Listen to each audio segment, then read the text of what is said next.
Good evening, ladies and gentlemen. These are your two sharp needles, Gavin Rice and Jack Stanley. And in this episode, we are going to be talking about Eldridge R. Johnson and the beginnings of the Victor Talking Machine Company. And Jack Stanley mentioned that he would like to talk about somebody that not everybody knows made a huge contribution to the development of the Victor Talking Machine Company. So please, Jack, would you mention that individual? Well, good to see you. And the thing is, we alluded to this fellow before. We talked about him 2 shows ago, and how he helped the Columbia Phonograph Company. This was a lawyer by the name of Philip Morrow, and of course we had Berliner. Okay, we had Berliner, who was making his records. He was doing great, and absolutely becoming a record to be dealt with. This is the typical, Berliner gramophone without the reflection. There we go.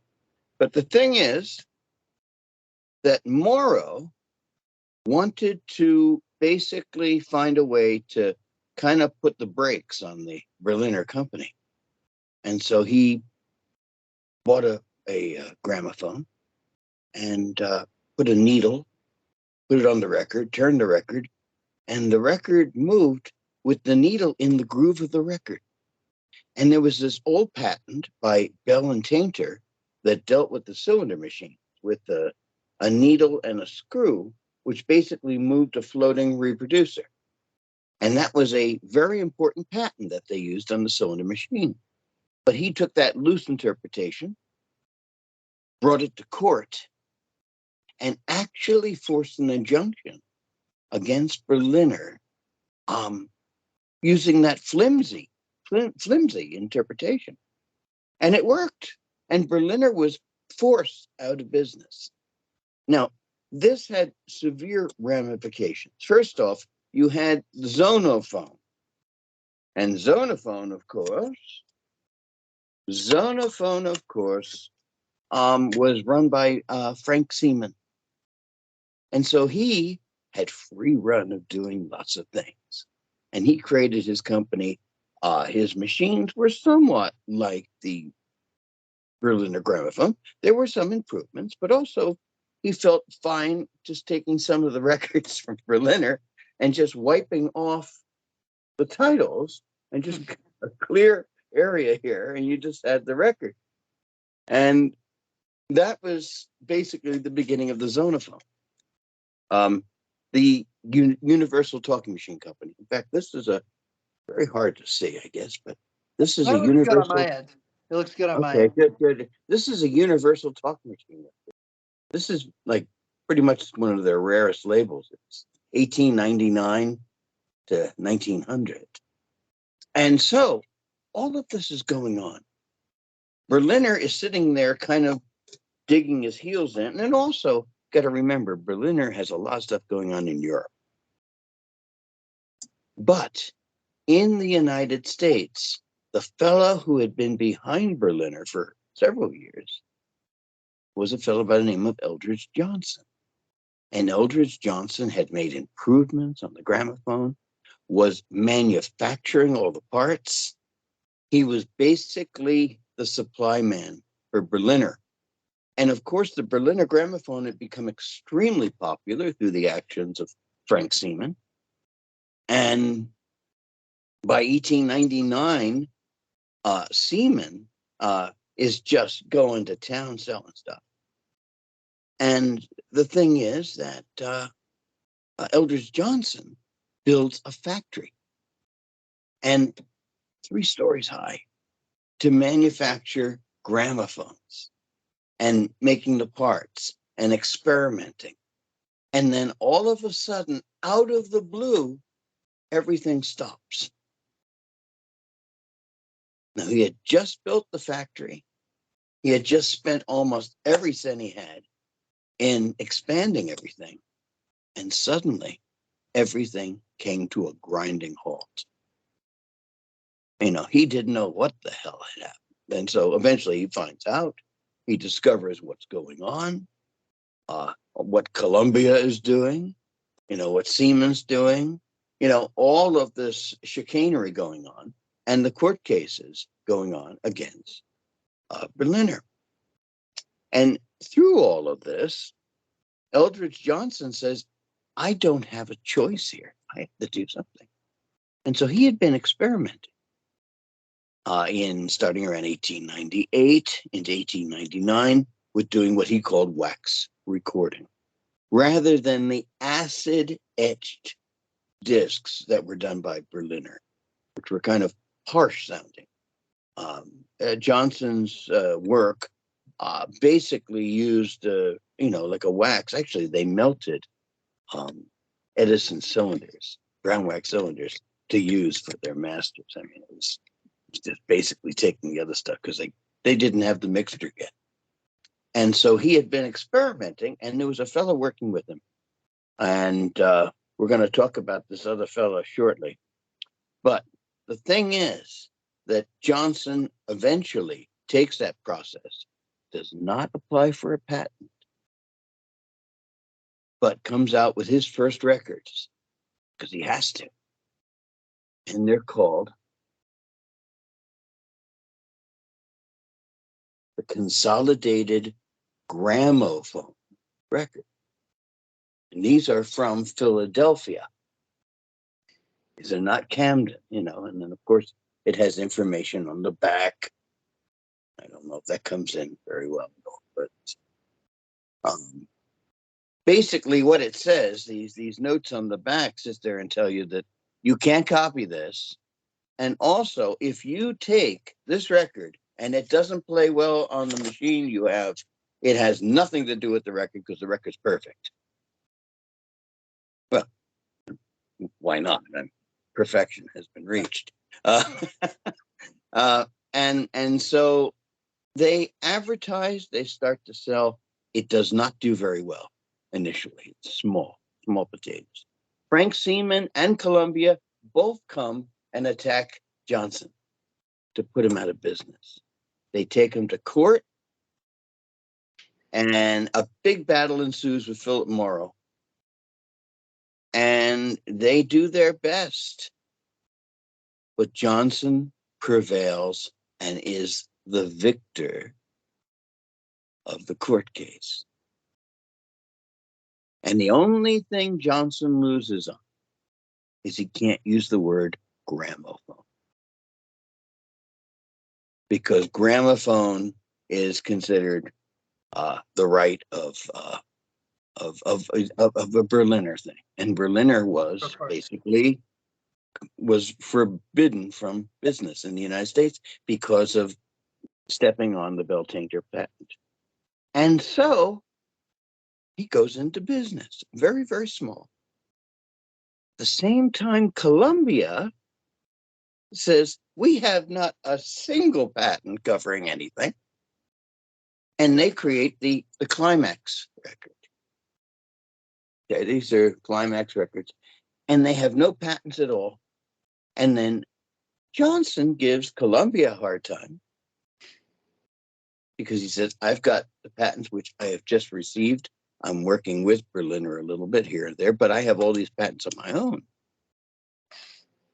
Meanwhile, Columbia finds a fellow that had been working with Johnson, as I mentioned before, and his name is Joseph Jones. And he knew what Johnson was doing with his wax recording. And Johnson didn't patent it because his lawyer said don't, because people will know about it. So Joseph Jones writes up a patent, submits it. It gets kicked out. He writes it again. It's kicked out. So who takes the patent, the application? Philip Morrow. He takes it and rewrites it completely, puts it in, and it passes. All of a sudden, Columbia has the patent on wax recording. Eldridge Johnson is stuck because here's the issue. They look at Johnson and they're going, hey, you can't make records. We've got the patent on wax recording. But then Johnson says, guess what? I've got the patent on disc records.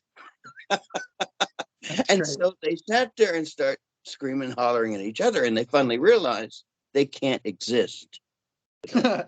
Right. And once the Victor Talking Machine is formed, which is basically the powers of Berliner and Johnson together, Right.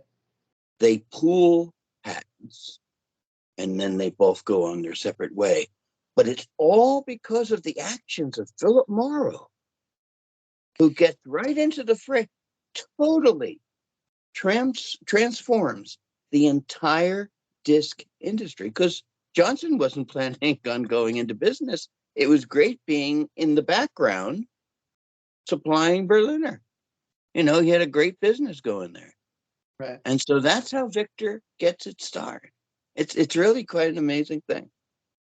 And So it's funny that the name Victor comes from him winning the dispute, the court case, of course. that's one of the ideas, because it seems to make sense. Right. And because I can't think of anybody that contributed in the start of the Victor Talking Machine Company named Victor, or it could have been, the Victor of something else, but I think that makes the most sense. And, I also wanted to talk about the compound of the records in the late days of the gramophone company to the Victor Talking Machine Company. The records are made out of a hard rubber, if I'm not wrong. That's how they all. And yeah, of course. And if you can immediately feel the difference between shellac and hard rubber. And I'd like to talk about some interesting notes that was also changed after Berliner sold the gramophone company to the Victor Talking Machine Company, or sold the patents rather. I am fortunate to work with Timothy Charles Fabrizio. And of course, he has an original Berliner gramophone there with the original instruction pamphlet. It's a little square piece of paper. On the other side, it says change needle after 2 plays. Yes. And it says if you do not have a needle, use a nail. Now, imagine scraping a nail against hard rubber. It probably Yeah, would. I wouldn't. And of course, that leads to a lot of the records being damaged beyond, a lot of them you can kind of mess with to get something out of it, but many examples have been shredded with people using nails to play them. So, Sure, but sure. Even with later, the other nails, excuse me, other needles. Think of it this way: nobody really had any sense or understanding of the idea of the needle wearing out. right, That wasn't in their minds. right, and they were like, change it after 2 plays. That seems like a waste for a needle, but you know. Luckily, the Victor Talking Machine Company changed the composite of their records and changed it to a shellac with a. We must take a step backward, though, with that. That was Berliner who changed it. Well, of course, right? Okay, that's true. Yeah. Berliner changed it, and then the Eldridge R. Johnson improved upon it. You're right. That I should have mentioned that. That's true. I mean, the Doranoid company. We talked about Doranoid. Exactly. Right. They're the inventors. Right. Of that compound, which is, there should be a historic marker on that building. And there's nothing. It's right in Newark, New Jersey. It's still there. It's still there. There should be a marker on that building, because this is where the recording industry, for all intents and purposes, really gets its start. Right. Right. And there's nothing. And the Doranoid company, they were the ones to improve on Berliner's design, and actually they decided to of course the grooves are a bit they're, I don't want to say wider, they're more detailed, and because of that you need a softer yet durable, which is why they're called the Doranoid company. And so actually within the grooves, I was talking to Wyatt about this, there's like a sand substance. It's not exactly sand, but it's the grit. Yeah. it's like a grain, and it wears the needle out first Mhm. before the needle wears the record out, which in the hard rubber era did not happen. Because you just have No, no. right, you The just have a interesting needle thing scraping. also is that they had different compounds. I mean, the basic recipe for the 78 record, it goes through changes, it's improved. That graininess initially had been things like horsehair Right, and a rope. I you got a picture, it's 1898 or 1897, and there's a Doranoid, and they're sitting there looking at these hard rubber records and saying, what the hell do we put in here? right, Just throw in the kitchen sink, see what happens, And so, right. you know, because they were making chess pieces. That's what they were famous for. Making chess pieces is really, Chess pieces and buttons and things like that. huh, That's what Doranoid was for. Just like the company, the Burt Company, which would create what were they called? The Globe Record Company that right, made IMAX and um, Zonophone too. It's kind of of course. interesting little stuff. But they were also making buttons and chess pieces and stuff like that. Wow. Um, that's why they went to these companies, because they were making this semi-plastic material, which Right. was plastic. I shouldn't say that. This hard rubber kind of stuff. Substitute. Right, right.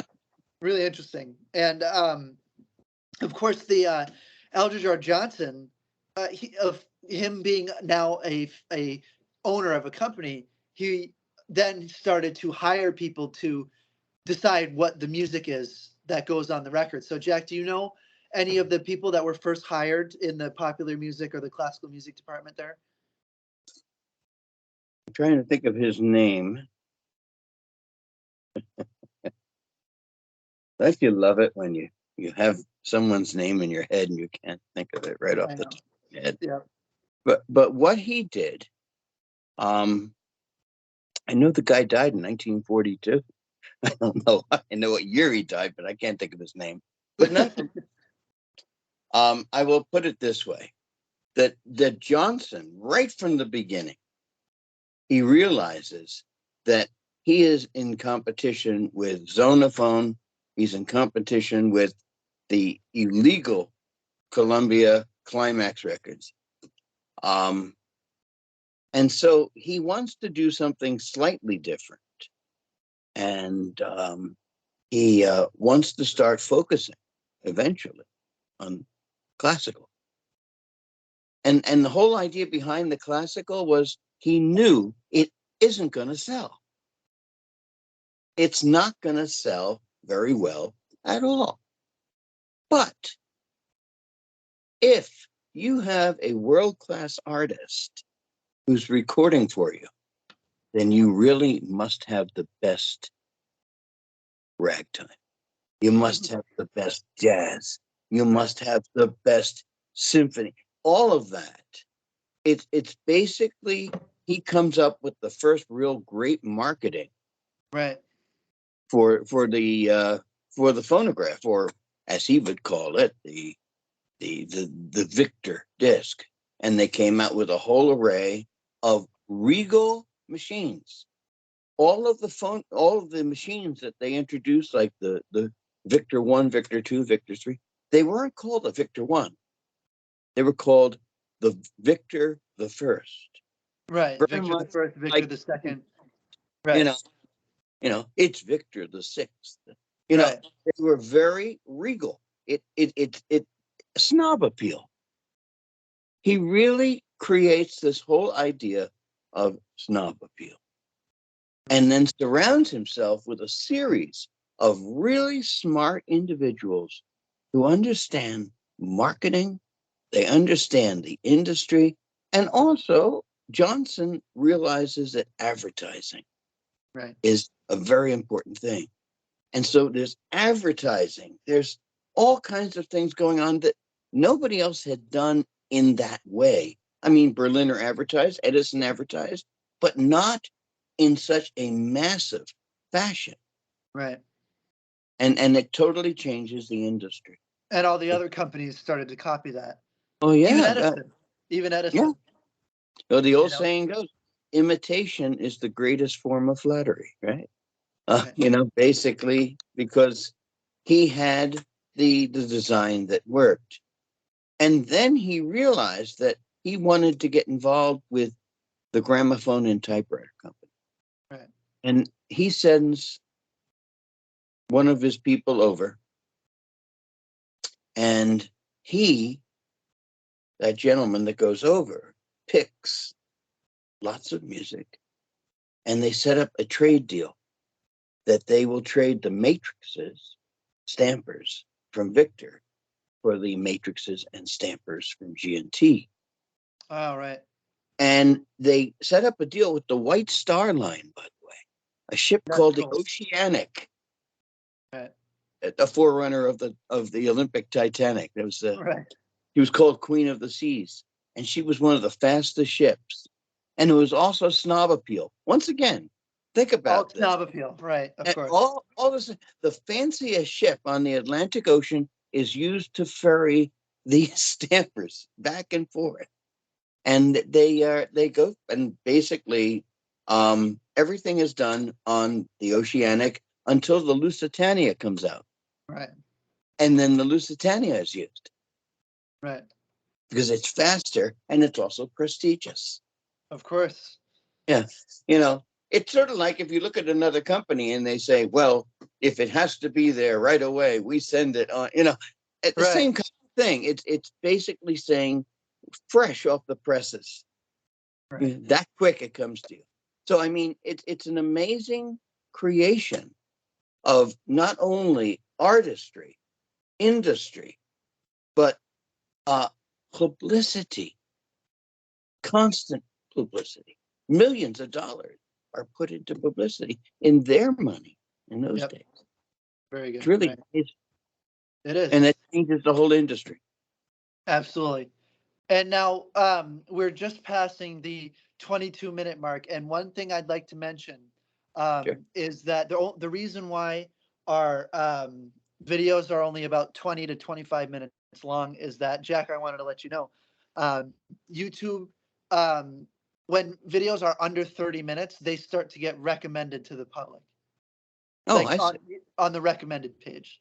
So Okay. that's why I'd like to keep it at under 25. And also it gives us the chance to be monetized, which is later down the road. But now one thing I want to say is I had a request from a colleague to talk about, this is actually something really interesting, and I would like to talk about it too next episode, is how the Victor Talking Machine Company and the Gramophone and Typewriter Company, or HMV, shared their masters and how that was agreed upon. We kind of talked about it a little bit here, but it would be nice to kind of expand upon it. And also Sure. the talk about the HMV and Electrola, you know. Yeah, okay. I wrote a whole big article on that, so I can pull that out. I'll do some Great. research on that. Very good. All right. Come up with the name of the guy who was doing all this stuff, because he is so important Right. and it's amazing. I'm going to remember it as soon as we stop recording. Good. Very good. Nonetheless, Well, this has been fun. Thank you. It's always good working with you and doing this stuff and thank you, chatting. Jack. I love to work with you too. Bye, Okay, everybody. so bye-bye.